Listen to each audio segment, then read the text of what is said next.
Log on, tune in, find out. Another good idea from Cambridge. Speaker this afternoon is Ting Zhou from the University of California, Irvine, soon to be at MIT. The title is An Approximate Cloaking by Non-Singular Transformation Media. Thank you. Good afternoon, everyone.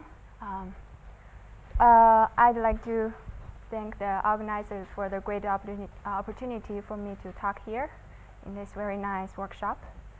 So my talk is on approximate cloaking by non-singular transformation media. So I slightly changed the title from the program because I included another result about two-dimensional acoustic cloaking, namely for Helmholtz equation. That also falls into this category about approximate cloaking by non-singular transformation media. So I think it would be good if I talk them together. Okay, so invisibility and cloaking has been always a fancy topic and attracted a lot of attention. And as you have heard this morning by Professor Lianhard, that there are a lot of serious discussions and researches happening about the cloaking in mathematics, physics, electric engineering, or material science. So among many of the proposals of designs of a cloak device, here is one based on the transformation optics. So the basic idea is demonstrated by this graph here. So you want to design a cloak layer, which is in blue here, and with customized electromagnetic property, namely permittivity and permeability, or you can call refractive index. So you want the cloak layer to detour the waves propagating inside. In this case, those dark lines representing light ray. Okay, so you want the layer detours those waves away from a region. Here is in red. We call it a cloaked region. So whatever you want to put in, you just put it here. You want to hide, and later on, this layer will return the waves back to their original pattern. So, and continue. So if you observe far away from this whole thing, you have no detection of the existence of the both cloaking layer and the cloaked medium. Then the whole thing appears transparent. Okay. So on the question about how you should design the material inside, is proposed by for electromagnetism magnetic waves is proposed by Pendry, Schrick, and Smith in 2006, and in the same issue of Science, Lianhard proposed for the scalar optics using a conformal mapping. So you have seen a lot of application for this transformation optics-based design this morning. So for example, the invisibility or the perfect lens. And they becomes more and more popular because of the availability of metal materials. So those are the artificial materials that you can allows you to design the electromagnetic property inside a medium.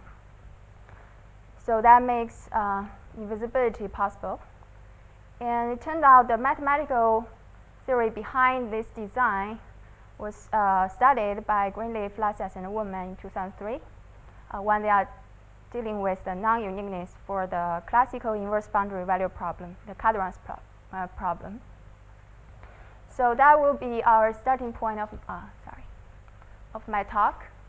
We'll start with the non-uniqueness for the Cadran's problem and see how that leads to the simple cloaking design for electrostatics. And then the main part of my talk will consist of two parts. First, about electromagnetic cloaking, then the the cloaking for Helmholtz equation in two-dimensional space. So basically, this transformation optics-based cloaking requires singular medium, especially near the cloaking interface between the cloaked region and the cloaking device. And therefore, you have two ways to deal with these singular systems. One way is directly look at the singular system and look at what kind of waves is propagating inside this singular medium. Or you can use an indirect method, use the non-singular regularization of the ideal cloaking. So you'll get an approximation of the cloaking. So we'll follow, our study will go into the second direction, talking about the regularization of the cloaking for both cloakings. Okay, we start with the cloaking for electrostatics. So this is a Calderon's problem. You have a bounded domain filled with conductor described by the conductivity function, and you don't know this conductivity and you want to figure out that.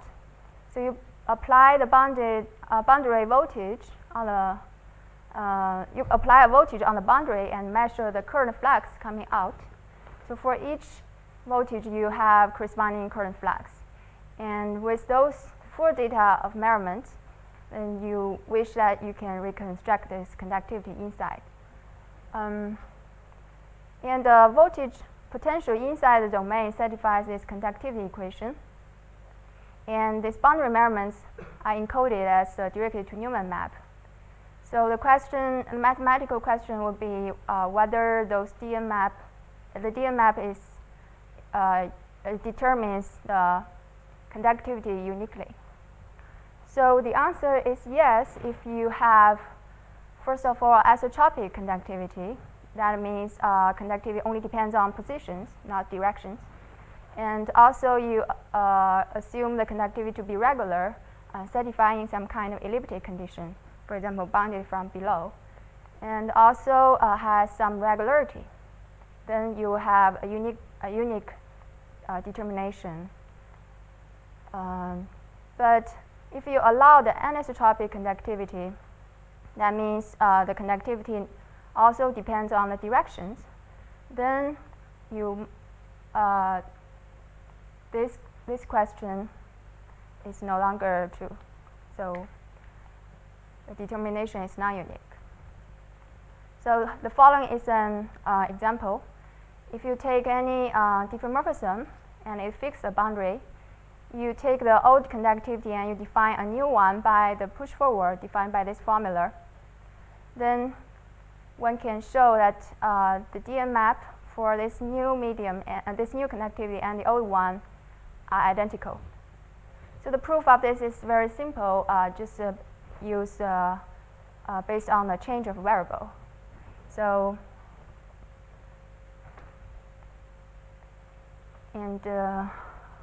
and also because that the conductivity equation is invariant under this transformation, this change of variable. Okay. So let's see how this non-uniqueness leads us to the cloaking. Basically, you take the transformation that blows up a point into a ball into a ball. Here we take the ball to be of radius 1, and the transformation basically compress the space B2 minus 0 to the cloaking where the cloaking layer is, B2 minus B1. And at the same time, fix the boundary B2. And you take identity matrix in B2 minus 0 and define the conductivity in this layer to be the push forward of gamma, defined by this formula here. And put inside with arbitrary conductivity, then one can show this new conductivity generates identical DM map as the identity matrix. This identity matrix representing the conductivity in the vacuum space. So the proof of this is based on a removable singularity argument. To be more specific, you have a potential function satisfies the equation with this conductivity in this B2 minus B1. And the composition of that potential function with F inverse going back to pull back that function will satisfy the equation, a Laplacian equation in B2 minus 0. And since a point is a removable singularity, then you have the equation to be satisfied in the whole domain. So that's basically the argument. And you can show finally that since on the boundary the transformation is identity, they have identical DM map. Okay, so in that way, anything inside B1 will be cloaked by this layer. Okay, so that's the idea for cloaking for electrostatics. And now let's consider the electromagnetic cloaking, basically for Maxwell's equation. We start with the ideal cloaking. When we talk about the previous design, the basic idea is that the equation, conductivity equation, is invariant on the change of variable. That is also valid for Maxwell's equation. So for example, we have a Maxwell equation for electric field and magnetic field with electromagnetic parameters epsilon x and mu x, describing the material. And when we say the medium is regular, that means those two parameters are positive definite symmetric matrix and also bounded from below and above. In that way, the system is well posed. And the boundary measurement for Maxwell's equation is encoded as impedance map, sending the tangential electric field to the tangential magnetic field on the boundary. So the transformation invariance in the context of electromagnetism is given as following. You have again a diffeomorphism and define a new field from the old one using this formula, which is a pullback field by the inverse of F, or you can call it push forward by F. And similarly, you have the field for H. And this is for the current source J. And at the same time, you define this new medium with two new parameters to be the push forward of the old ones, the same definition as the one for the conductivity equation, for the conductivity. Then one can show use change of variable, those new field will satisfy the Maxwell's equation with a new medium. Okay. And in particular, if you have identity on the boundary for the transformation, then you have the identical impedance map. Again, from that, you can have this design of cloaking. You're blowing up a point to B1 and compress the identity matrices in B2 minus 0, which are actually medium, which is a medium in the vacuum space, to form the cloaking layer by this transformation, and put inside with arbitrary medium. And rigorous argument will show that those two things give you identical impedance map, namely this thing, the right-hand side appears exactly as the left-hand side, and since this is vacuum space, then this is cloaked. Okay. Everything seems fine, except if you look closer at this cloaking medium, and you'll find there are singularities. So here we calculate those medium, the push forward of identity matrix, and we have the projection along the radial direction and along the tangential equation here, along the tangential direction here. So you can see one axis approaching this interface boundary of B1, this eigenvalue converges to 0. Therefore, you have a degenerate singularity at the interface inside the cloaking medium. Therefore, we are dealing here with a singular system with singular medium, and the conventional H1 sense solution may not exist. So you have to be careful with what kind of solutions you should define for the singular system. Are they supposed to be physically meaningful, or in what sense the equations are satisfied? Or should we consider the cloaked region to be totally isolated from the cloaking device? And sometimes those forms with degenerate singular weight may not be distributions. So you have a more generalized solution space for the singular system.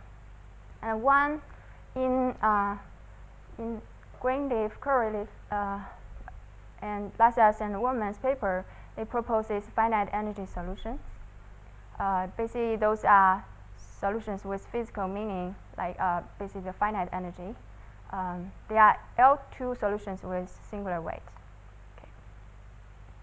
So this is one direction that you directly tackle the singular system.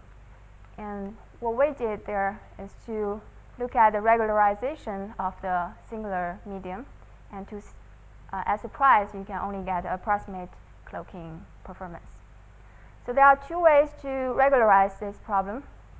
You can either use this blowing up a small ball regularization scheme. That means you take the transformation instead of the one blowing up a point.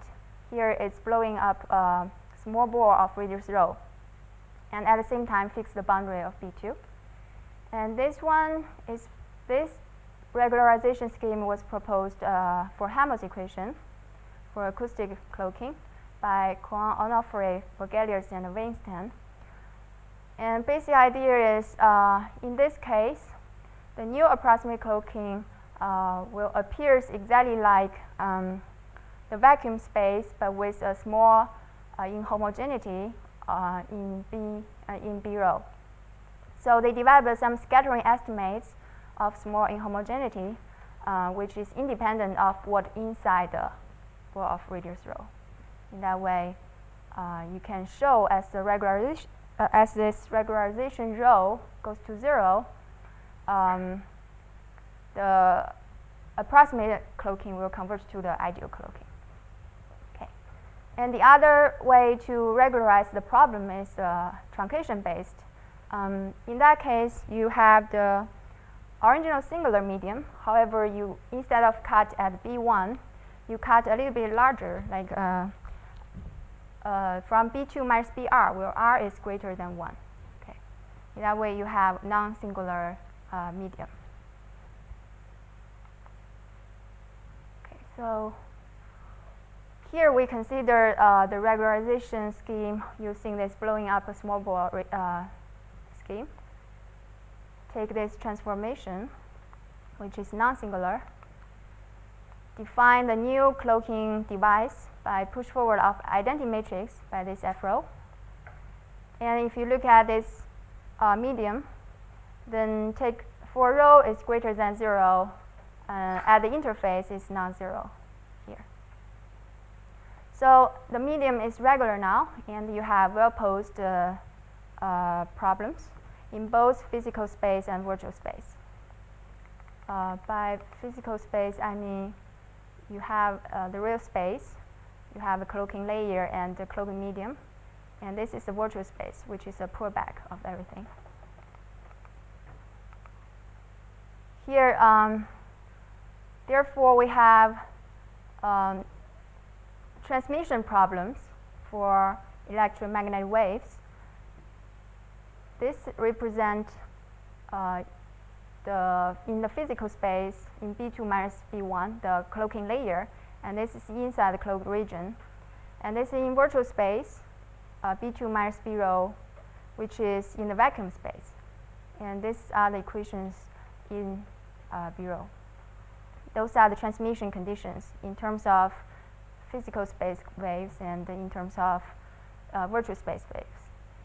In particular, we are looking at homogeneous medium, cloaked medium here. That means mu naught and epsilon naught are constant.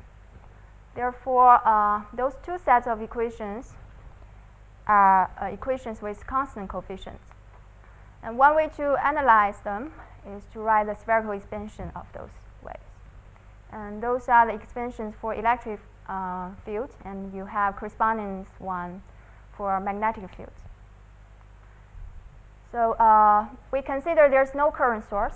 So inside the cloaked region, this is inside the cloaked region electric field, you have only interior part, no scattering waves. And this is for a virtual space, B2 minus B rho. You have a scattering part and interior part. So you have 6 coefficients for each mode. You have 6 coefficients to determine, and those are determined by those transmission conditions and boundary conditions here. So you have a system of 6 linear equations for those 6 coefficients, and we denote the coefficient matrix of that system to be matrix A. And if that A is non-singular, that's corresponding to the case there's no resonance. Okay. Then you can solve for those coefficients, all the coefficients. And it turns out those the explicit formulas for those coefficients involves Bessel functions and Hankel functions. And if we take this this regularization parameter rho goes to 0, we can obtain those asymptotic behavior of those coefficients with respect to rho via the Bessel function and Hankel functions. Okay. And if we look at those coefficients, alpha and beta are of order rho to the n plus 1. So that means inside the closed region, the waves will vanish as rho goes to 0. And for the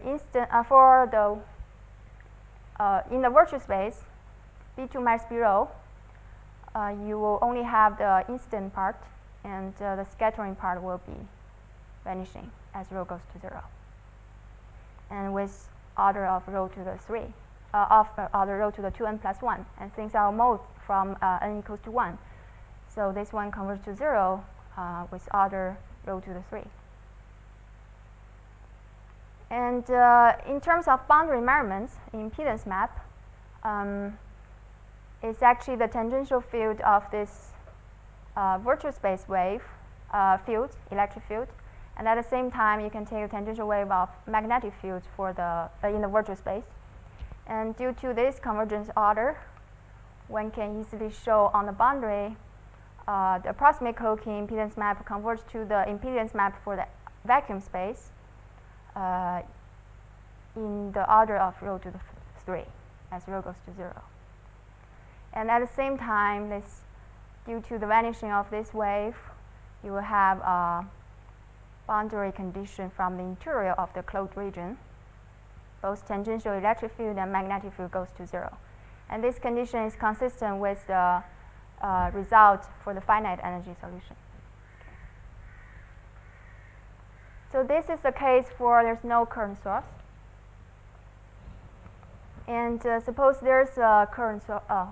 Here is a demonstration of that. Basically, here we applied plane waves, near plane waves, because we only take finite modes of the plane wave.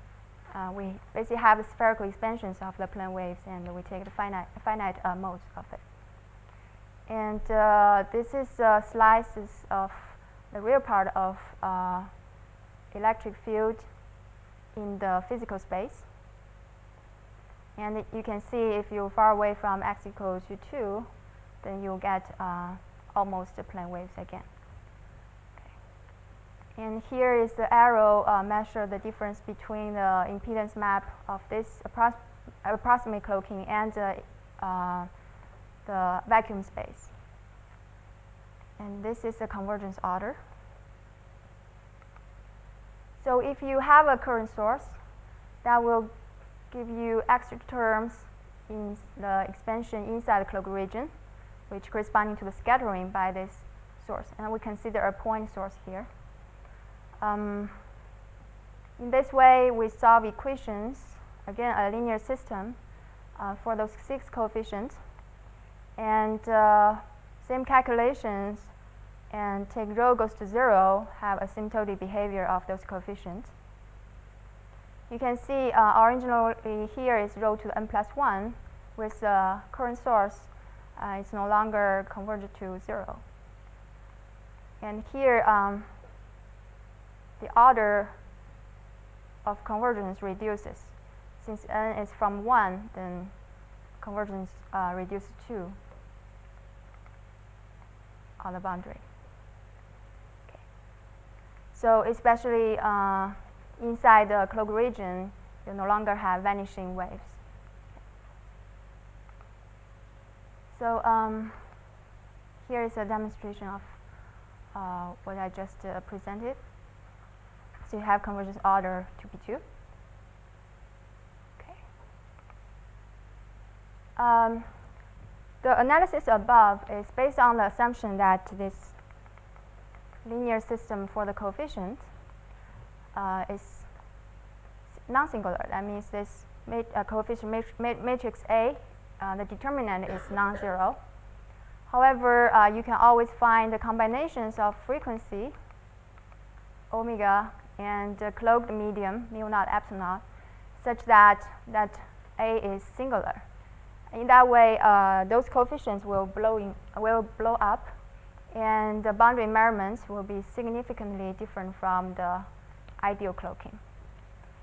Here, this formula just presents one combination of those coefficients, the frequency and the medium. In that case, the omega is called the resonant frequency, and the medium is called cloak-busting inclusion. So here is demonstration of some frequency that the arrow on the boundary environments blowing up. So those are corresponding to resonant frequency for passive cloaking and active cloaking. The bottom here is it depicts the behavior of inclusion, cloak-busting inclusion against rho. So you can see as rho goes to 0, this cloak-busting inclusion will show some singularity itself. And in some sense, this behavior, this phenomena is consistent with the more general case, even for the non-singular case. As we have seen, as rho goes to 0, the medium will converge to, will have degenerate singularity. Okay. So later on, we'll see the similar idea that the resonant case, the behavior of the medium and the behavior of the waves might have some implication on the behavior of the wave for the general case. Okay. To remove the resonance, a way was proposed for Helmholtz equation. It's called a lossy regularization by Kohn, Onofre, Vagelis, and Weinstein. So what you do is you simply before cloaking, you add this lossy layer here. So you take the transformation that blows up a ball of radius 2 rho to B1, and inside use risk regularization, and you take half of it to put the lossy layer and put inside your cloaked medium. This lossy layer, one of the parameter couples with the imaginary part, which physically corresponding to a conductivity. So the whole system now is lossy, and there's no resonance anymore. This problem is still well posed. You can have spherical expansions of those EM fields. However, because of this complex parameter, your expansion will involve Bezier functions and Hankel functions with complex arguments. Okay, so here is a demonstration of lossy cloaking. Basically, you have the same convergence order, which is 3 for passive cloaking and 2 for active cloaking. Here is a graph demonstrating the arrows with respect to frequency for the lossy cloaking after you add the lossy layer. So all the resonant frequencies are removed. If I have another one with a lossless cloaking, then you will see those frequencies blowing up of arrows are removed. However, we still observe some relatively large arrows at some frequencies. And about the nature of those frequencies, we think it might be related to the poles or transmission eigenvalues in the complex plane. because they are not corresponding to the determinant of the matrix A is 0.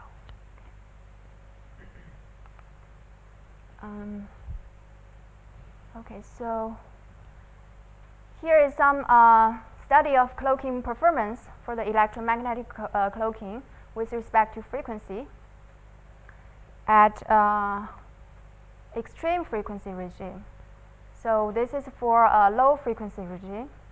When you are cloaking a passive medium, there's no current source in the cloaked region, and you will see a very good behavior of the cloaking device. So this arrow goes down. However, for cloaking an active pointing source, when you take frequency to be small, the arrow will blows up. Okay. And in high frequency regime, our calculation wouldn't be enough to determine whether the fixed cloaking scheme is enough for high frequency regime. However, from a numerical experiment that we see unsatisfied performance in high frequency regime for cloaking an active point source. Okay, so now let's move on to the acoustic cloaking in two-dimensional space. Start with ideal cloaking. So again, the Helmholtz equation itself is invariant under change of variable. We consider its generalized Helmholtz equation with inverse of the mass density sigma and the Bach modulus lambda. This is corresponding directly to Newman map, which is boundary environments. And this is our cloaking medium. We define in the whole space, basically push forward of identity and 1, where the push forward of 1 is defined by this formula. Outside, this is vacuum space, and inside B1, this is a cloaked device, cloaked region, cloaked medium. So not the same as the 3D case. In 2D case, you have actually two types of singularities. Along the radial direction, you have degenerate singularity at the interface when x approaches to 1, the norm of x approaches to 1. Also, at the same time, you have blowing up singularity along the tangential direction. So the medium is more singular than 3D case, and the singular system is more complicated to deal with. And to study how the waves might be propagating inside the ideal cloaking medium, which is singular medium, we study the regularized medium and take the parameter r goes to 1. In this case, this is the regularization parameter, so that we can see the limit of the waves. Okay. So in this case, we take the truncation-based regularization scheme. As I mentioned earlier, instead of taking the singular medium from B2 minus B1, we take the singular medium from B2 minus BR, where R here is greater than 1. So the medium inside the cloaked device is non-singular this time. And inside the cloaked region, which is BR in this case, we put anything, arbitrary but regular medium. Okay. The case without the internal source, where Px0 inside the BR has been studied by Greenleaf, Curleaf, Lassus, and Woolman.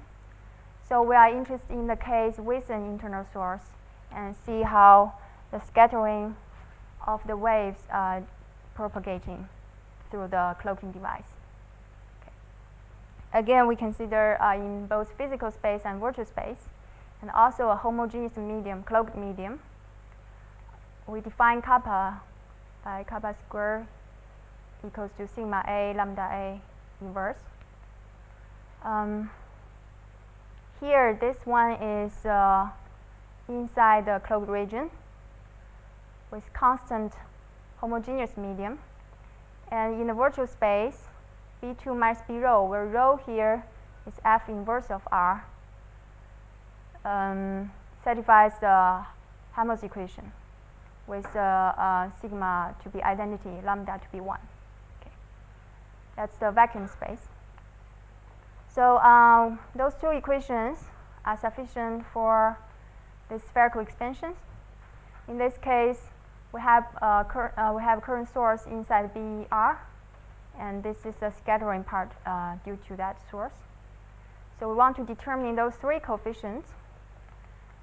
Those are determined by the transmission conditions here in terms of the virtual wave and the physical wave, and also the boundary condition. So again, you solve a linear system of three equations about those coefficients. In this case, we're studying the resonant case and see what we can get on the boundary of on the interface between the cloaked region and cloaking device. This is actually following this idea that sometimes the resonant behavior implies the general behavior of the wave. Here we just take the resonant frequency limit and the cloak busting inclusion limit. So a combination such that this linear system cannot be solved. So the coefficient matrix A is singular, and that's corresponding to those coefficients blowing up as R goes to 1. So this appears in the denominator of those coefficients. So the omega and kappa are corresponding to when resonance happens are corresponding to satisfies this equation here. And when that is true, that is valid, that is corresponding to this new wave. If you look at here, this part, the entire part inside cloaked region, you will see that this wave here, once resonance happens, this wave actually is an eigenfunction of this boundary value problems. You have Helmholtz equation here and this non-local boundary condition as R goes to 1. Okay, so this, by taking the derivative, you get another omega and kappa. And here, the absolute value of n is due to the square root of square derivative with respect to theta. Okay. So then we will expect the same boundary condition for the non-resonant case, and that is proved for non-resonant case that the solution will converge to U1, which satisfy this equation and also satisfy this non-local boundary condition. And this is something new and for the two-dimensional acoustic cloaking. And we think it might be closely related to the so-called extraordinary surface voltage effect. Basically, it's related to the case that when the phase velocity at the interface is infinity, but the group velocity is finite. So we'll examine more close about the physical meaning of this boundary conditions, non-local boundary condition.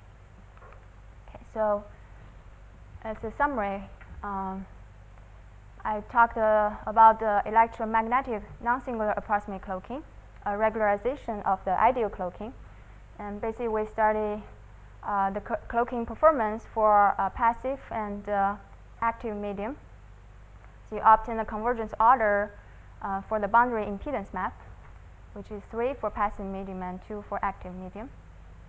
And to remove the resonance and cloak busting inclusions, we can add a lossy layer to our cloaking. And also, it is impossible for a fixed approximate cloaking scheme. That means fixing the regularization parameter rho to obtain a satisfactory performance, cloaking performance uniformly in frequency. especially when you are trying to cloak an active object. And at last, we have seen two-dimensional acoustic cloaking. We use nonsingular regularization of the ideal cloaking and study the resonant wave behavior, and prove the behavior is also valid for non-resonant case.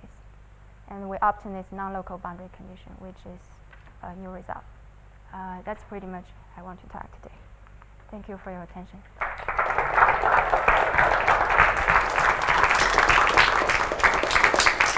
Any questions or comments? We can ask the speaker at the reception, which is right now. Everybody's invited to the reception. Let's thank the speaker again. Thank you.